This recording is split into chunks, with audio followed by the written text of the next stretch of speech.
Good morning and welcome to a short video entitled Prep for a Trip Carp Fishing.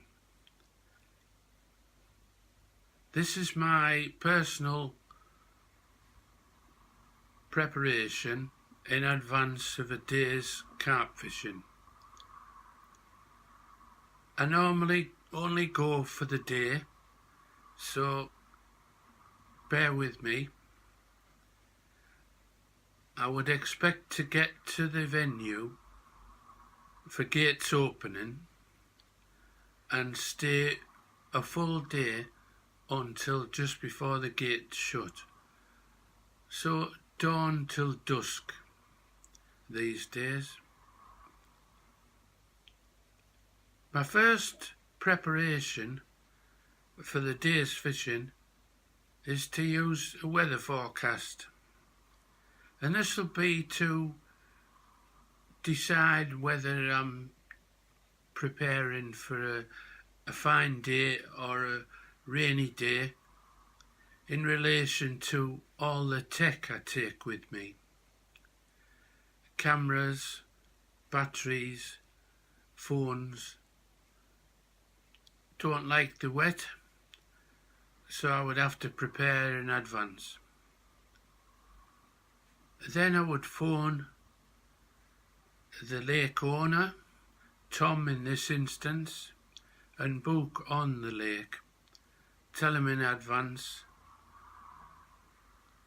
what day I would like to come and see if it's available.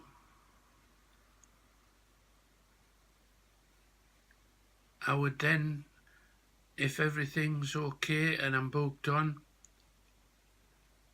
I would buy my tiger bread. As you know, if you follow any of my videos on carp fishing, I love surface fishing and just subsurface fishing with tiger bread. And I would buy it in baguettes and slice it up at least the day before, maybe a couple of days before. Slice it up into approximately 20 slices. So that's for a standard supermarket baguette. I would check and make up rigs, and my chosen rig, the BBP bread rig, is subject of individual videos elsewhere. If you were to search, I'm sure you'd come across it. This rig is a surface fishing rig that can be easily adapted to use as a zig rig. Mentioning zig rigs, I would check to make sure I have enough 2-ounce leads that anchor the zigs to the lake bed. Ledger stops, these enable the leads to be quick change, and as you might have guessed, I've produced a quick change rig video, and that can be found elsewhere. The next step on my list is to check I have enough gas for the stove, and this is for tea making. A very important part of my day out is to have plenty of cups of tea. I judge the quality and the pleasure of the day by the size of the pyramid of tea bags, as well as the quality and the number of carp caught. I'll also prepare food in advance. This is to save me making food on the morning of the trip, so I can be up, take any morning medication and be out on the road and at the venue for first light. So food made and in the fridge overnight in preparation for the day out. Couple of days before, I'll be charging all the tech up, spare batteries for cameras, video cameras, charging up phone or phones, all my devices. I'll also charge up, or check at least, my 12-volt leisure battery. I check this using an AVO, which is a small electronic device with 2 probes, and it'll tell me the state of the leisure battery. You may or may not have come across leisure batteries. The 12-volt battery is similar to a car battery, but they will allow you to discharge them to much lower voltages and still work. And the absolutely essential to a leisure battery coupled to an inverter gives you USB and 13 amp conventional plug sockets for charging devices we take to the bank side. So that covers initially everything except fishing gear. My chosen fishing gear for the lake in question are 2 10-foot rods. I can cast as far as I need to easily, and they fit in my car easily, already set up.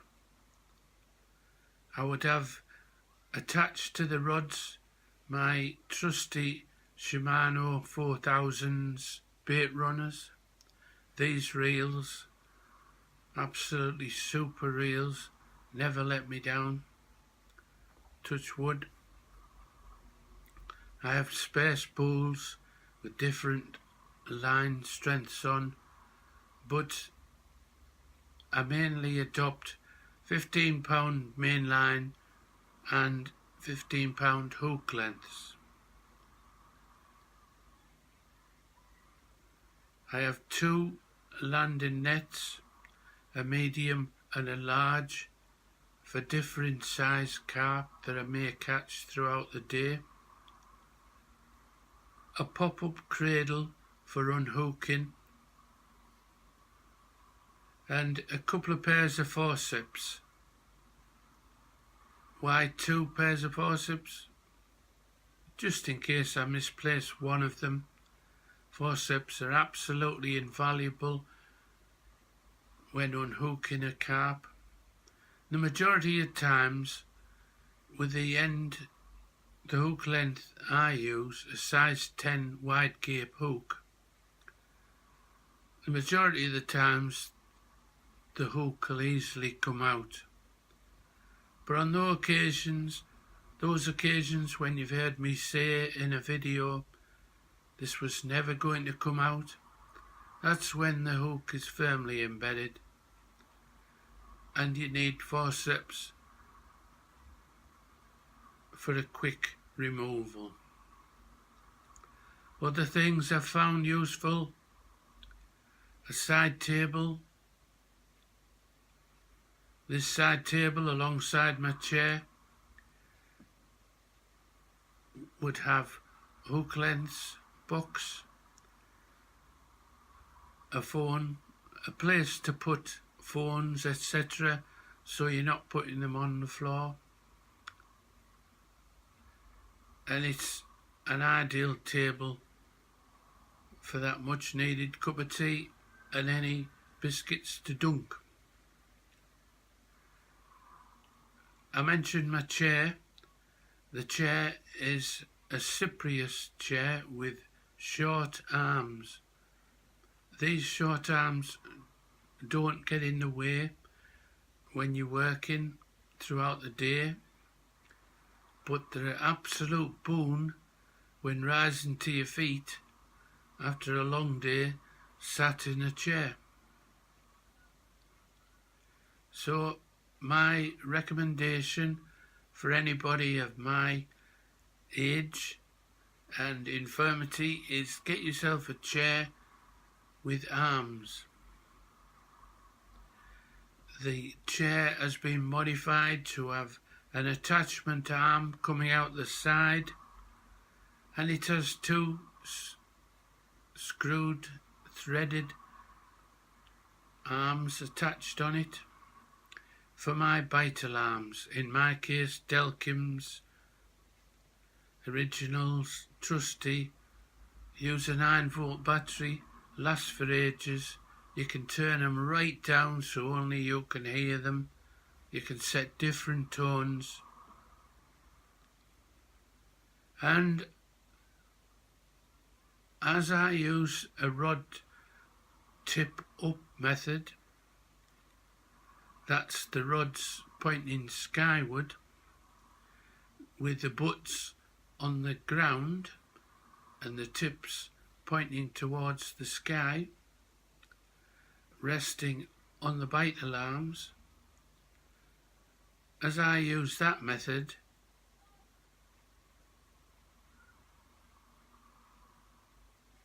as you'll see in videos,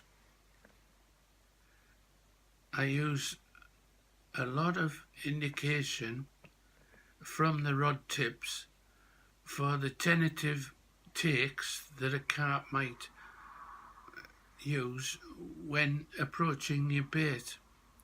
The rod tips tend to nod, and these nods are great indicators, and you can actually strike at these nods. You don't have to wait for a screaming run, although it is welcome. And that, I suppose, concludes my basic gear that I would take with me and prepare in advance for a day's carp fishing. Now, we all take a box, a bag, or a hold-all of things we might need just in case, and most of them never come out of that box, bag, or hold-all, but we take them like a comfort blanket just in case. So that concludes my roundup of preparation for a day's carp fishing. I hope it's been useful, and I hope you've enjoyed it, and I'll see you soon.